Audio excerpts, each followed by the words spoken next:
Hello student, I am Ankita Sahu, your teacher.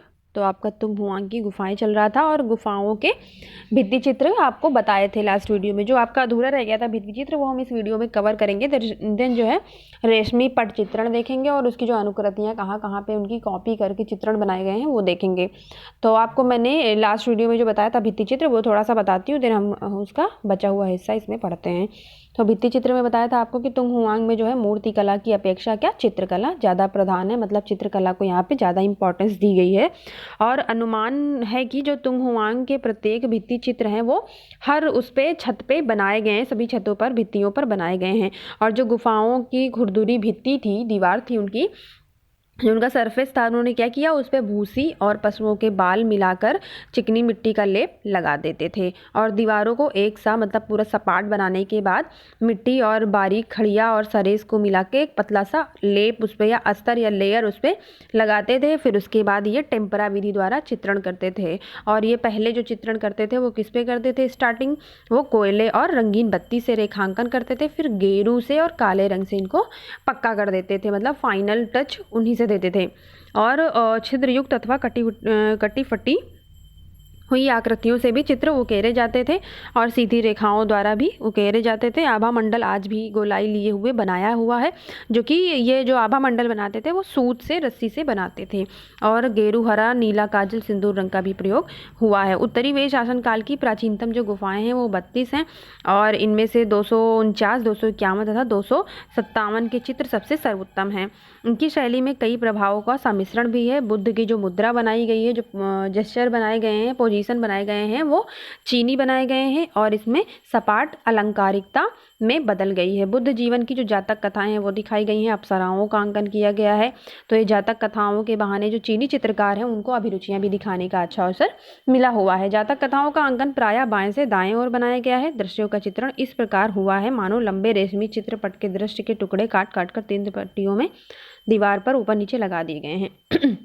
तो देखिए, जातक कथाओं का भी अंकन यहाँ पे हुआ है, लेकिन कैसे हुआ है? बाएं से दाएं क्रम में अधिक हुआ है। और जो दृश्यों का चित्रण है वो इस प्रकार हुआ है, जैसे रेशमी पटचित्र आपको दिखाया था तो उसी प्रकार हुआ है, जैसे कि दृश्यों को टुकड़े टुकड़े काट कर इन्होंने दीवार पे लगा दिया हो, ऐसा चित्रण किया गया है। और इनकी जो तुंग हुआंग की चित्रकला है वो थांग काल में चरम उन्नति पर पहुंची और इस युग में जो है विशाल चित्र संयोजन करते थे। रंग का भी बहुत संगतिपूर्ण और सूक्ष्मता से उसको युक्त करते थे या सूक्ष्म भेद में युक्त करते थे। तो विशाल संयोजनों में दैनिक जीवन का चित्रण भी हुआ है, डेली रूटीन के चित्रण भी इन्होंने बनाए हुए हैं और इनमें विभिन्न विभिन्न जातियों के पृथक पृथक चित्र बनाए हैं। उनकी अलग अलग विशेषता हैं जो सरलता से पहचानी जा सकती हैं। और चीनी संरक्षकों और दानदाताओं की आकृतियाँ भी व्यक्ति चित्र की भांति ही बनाई गई हैं। गुफा संख्या 96 अत्यंत विशाल है, सबसे बड़ी है ये गुफा संख्या 96, 96। और दीवारों पर तत्कालीन सुंदर चित्र रेखाएं अब भी दिखाई देती हैं। गुफा संख्या 112 जो है वो इसी युग की मानी जाती है। चीनी दृश्य चित्रण के विकास में इनका भी महत्वपूर्ण स्थान है।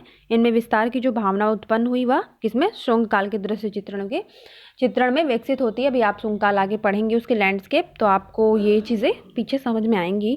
और यहाँ पे 777 ईस्वी के उपरांत यहाँ की कला की गति जो है वो मंद हो गई और 9वीं शती में के पश्चात ये पुनः फिर से प्रारंभ हो गई। तो हम देखते हैं जो इसके भित्ति चित्र बताया था अधूरा रह गया है वो और क्या क्या है इसमें।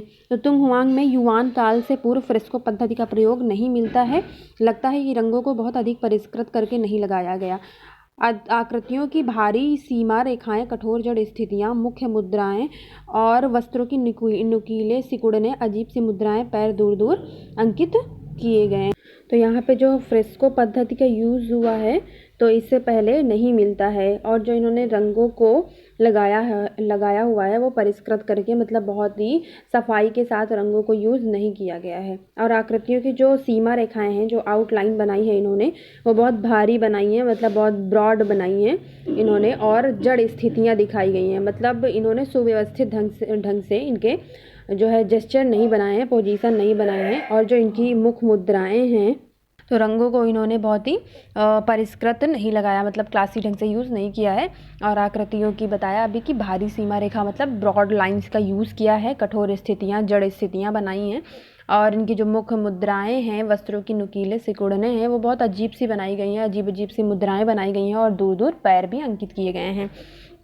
इनके पश्चात क्रमशः लोयांग तथा लुईमेंग गुफाओं की रचना हुई तथा गुफा चित्रकला की यह शैली पिंग यांग तुंग में परिपक्व हुई। यहाँ दीवारों पर रिलीफ में देवताओं, जातक कथाओं तथा पवित्र आकृतियों का अंकन किया गया है। तो तुंगहुआंग गुफाओं के बाद जो है वो लोयांग और लुईमी गुफाओं की रचना हुई है। और जो गुफा की चित्रकला है, जो चित्रकला के स्टाइल है इनका, वो कहाँ पे परिपक्व हुआ? पिंगयांग तुंग में परिपक्व हुआ। और यहाँ पर जो दीवारों पर चित्रण बना है वो रिलीफ चित्रण बना हुआ है और देवताओं, जातक कथाओं तथा पवित्र आकृतियों का अंकन किया गया है। इस प्रकार चीन में एक प्रौढ़ शैली का अस्तित्व सिद्ध किया गया, जिसका उद्भव संभवतः दक्षिणी चीन नॉनकिंग में हुआ था और वहीं से उत्तरी चीन होती हुई जापान पहुंची। तो जो चीन का स्टाइल डेवलप हुआ वो जो है उसका अस्तित्व सिद्ध होता है। और किसमें इसका उद्भव मिलता है? दक्षिणी चीन के नॉनकिंग में हुआ था और वहीं से वो उत्तरी चीन होती हुई जापान पहुंचेगी। तो अभी जैपनीज़ आर्ट जब पढ़ेंगे आप तो आपको जो है पता चलेगा कि कैसे स्टाइल को ये लोग बनाते थे, किस स्टाइल में।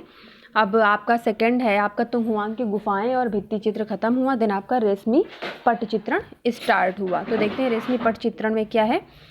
हान युग के चित्रों में कथा का अंकन निरंतर नहीं होता था। रेशमी पटों पर कथानक संबंधित का एक अंश स्थान पर लिख देते थे। देखिए यहाँ पे जो है क्या किया इन्होंने, कंटिन्यू अंकन नहीं किया चित्रों की कथाओं का। तो यहाँ पे चित्रण बनाते थे कथाओं को और कथाओं से संबंधित पूरा एक पोर्शन में ये लोग लिखने के लिए स्थान छोड़ देते थे, फिर वहाँ पे लिखते थे। आगे देखते हैं। फिर एक वर्ग अथवा आयत पर आधारित चित्रण किया जाता था।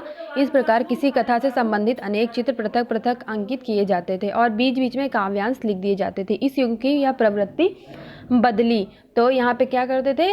वर्ग, स्क्वायर बनाते थे, रेक्टेंगल, आयत बनाते थे और उसी पर आधारित चित्रण करते थे। फिर ये कथा बनाने के बाद, अलग अलग कथाओं के चित्रण करने के बाद ये बीच बीच में जो इनसे रिलेटेड चीज़ें होती थी वो लिख देते थे। तो ये जो है इस युग में बदलाव देखने को मिलता है। तो घटनाओं का निरंतर वर्णात्मक पद्धति से अंकन होने लगा। अनुमान है कि बौद्ध चित्रपटों के साथ साथ यह विधि भी भारत से पहुंची, किंतु यह प्रवृत्ति इस युग के सभी कलाकारों में नहीं मिलती है। तो इन्होंने क्या किया? घटनाओं को कंटिन्यू इन्होंने वर्णात्मक मतलब बहुत डिटेलिंग के साथ उसको यूज़ किया और अंकन इसका करने लग गए। अनुमान है कि जो बौद्ध चित्रपट हैं यह विधि जो है भारत से चीन पहुंची थी, किंतु यह प्रवृत्ति इस युग के सभी कलाकारों में विद्यमान या उनमें सभी कलाकारों में नहीं मिलती है। सम्राट लियाई युआनती ने 555 ईस्वी में गद्दी छोड़ते समय 2000 से भी अधिक पुस्तकों तथा चित्रों का अपना निजी संग्रहालय जला दिया था। अतः उस समय की कलाकृतियाँ उपलब्ध नहीं है। तो देखिए जो लियांग युआनती था सम्राट, उसने क्या किया? 555 में जब अपनी गद्दी छोड़ी तो इसने अपने 2000 से भी अधिक पुस्तकें और चित्रों को जला दिया। जो इसका पर्सनल म्यूजियम था, निजी संग्रहालय था उसको, और उसकी कलाकृतियाँ इसलिए उस टाइम की उपलब्ध नहीं हैं। उल्लेखों से ज्ञात होता है कि उनके संग्रह के चित्रों में कन्फ्यूशसवाद, बौद्ध मत, काव्य के कथानक, प्रसिद्ध उद्यान तथा पर्वतों के दृश्य, ताओवादी दृश्य, नक्षत्रों, ग्रामीण जनजीवन आकृतियाँ तथा ऐतिहासिक एवं मिथकीय विषय चित्रित किए गए हैं, जिनकी पृष्ठभूमि में प्राकृतिक दृश्य थे। तो जो इनका संग्रह था, जो इनका स्टोर था पूरा चित्रों का, उनमें इन विषय से रिलेटेड किससे? कन्फ्यूशसवाद, बौद्ध मत, काव्य कथानक, प्रसिद्ध उद्यान, पर्वतों के दृश्य, ताओवादी दृश्य, ग्रामीण जनजीवन, ऐतिहासिक और मिथकीय चित्र, ये सब्जेक्ट से रिलेटेड वहाँ पे उनके म्यूजियम में, संग्रहालय में वर्क था। और इनके जो पृष्ठभूमि थी वो उनमें प्राकृतिक दृश्य, लैंडस्केप बनाए गए थे। चित्र प्रायः खड़े, चौखट या लंबे कुंडली रेशमी पटों में अंकित किए गए हैं। तो वर्टिकल आपको बताया था कि चित्रण करते थे और फिर ये दीवारों पर लटकाए जाने वाली पिछवाइयाँ बौद्ध धर्म के साथ साथ भारत से पहुंची। तो पिछवाइयाँ जो है वो भारत में पहले बनती थी। तो ये जो है ये लटकाए जाने वाले जो चित्र हैं, बैनर्स हैं, कुंडली चित्र हैं, वो बौद्ध धर्म के साथ साथ, बौद्ध धर्म जैसा कि अभी बताया कि भारत से ही पहुंचा था, वैसे ही ये चित्रण तकनीकी भी वहाँ पे पहुंची चीन में। अब पट की चित्रण की अनुकृति, तो पट चित्रण की अनुकृति देखते हैं कहाँ कहाँ पे की गई, जो यहाँ पे रेशमी पट चित्र बनते थे। इस समय की शैली का कुछ अनुमान उत्तरी कोरिया में सुरक्षित क्षेत्रों से किया जाता है। यहाँ जहाँ पत्थर के एक ताबूत पर उत्तरी चीन की शैली के उदाहरण सुरक्षित हैं। तो कोरिया में, उत्तरी कोरिया में इसके कुछ साक्ष्य, उसके कुछ चीज़ें वहाँ पे सुरक्षित हैं, एग्जाम्पल जो हैं इससे रिलेटेड मिलते हैं और इनकी ही स्टाइल में वर्क हुआ है। ये एक पत्थर की ताबूत पर यहाँ पे चित्रण किया गया है और संपूर्ण वातावरण पर सुंदर प्राकृतिक दृश्य बनाया गया है। यह इतने आकर्षक है कि किसी कुटिली पट की ही आनुकृति प्रतीत होते हैं। तो मान रहे हैं कि ये बहुत ही सुंदर है। तो देखने में लगता है कि वो कुंडली चित्रण की ही कॉपी करके बनाए गए हैं। लगभग 6 प्रकार के वृक्ष दिखाए गए हैं जिनमें वायु की गति दिखाई गई है। दूर के पर्वतों के ऊपर आकाश में मेघों की पंक्तियां हैं। तो यहाँ पे जो है 6 प्रकार के वृक्षों का अंकन दिखाया गया है और वायु की गति दिखाई गई है। और इसमें जो है पर्सपेक्टिव के लिए इन्होंने दूर पर्वतों के ऊपर क्या दिखाया है, आकाश में मेघ बादल जो दिखाए हैं वो पूरे एक लाइन में दिखाए गए हैं। इसे इस युग की तकनीकी कमी कही जा सकती है। चित्रण की तकनीकी सुलिपि शैली से बहुत मिलती जुलती है। विषय कन्फ्यूशसवादी है किंतु दृश्य की भावना ताओवादी है। तो ये जो ताबूतों में इन्होंने अनुकृति की है, कॉपी की है, तो इसलिए कह रहे हैं कि इनकी जो टेक्निक है वो नई, इन्होंने कोई नई शैली विकसित नहीं की और ये जो है इसीलिए कमी कही जा सकती है कि उन्होंने कॉपी करके वो चीज़ें ताबूतों पे भी बनाई। और इनकी जो टेक्निक है वो सुलिपि शैली जैसी मिलती जुलती है। तो जो इनके सब्जेक्ट हैं वो कन्फ्यूशसवादी हैं, जो दृश्य हैं वो ताओवादी हैं। तो ये जो है आपका पटचित्रण की अनुकृति ख़त्म हुआ। तो हुआंग की गुफाएं ख़त्म हुआ, आपका रेशमी पटचित्र ख़त्म हुआ। तो इस वीडियो से रिलेटेड अगर आपको कोई भी चीज़ें नहीं समझ में आ रही हैं, कोई भी मीनिंग, कोई भी जो पॉइंट है वो, तो आप मुझसे जूम मीटिंग पर डिस्कस करें। Thank you.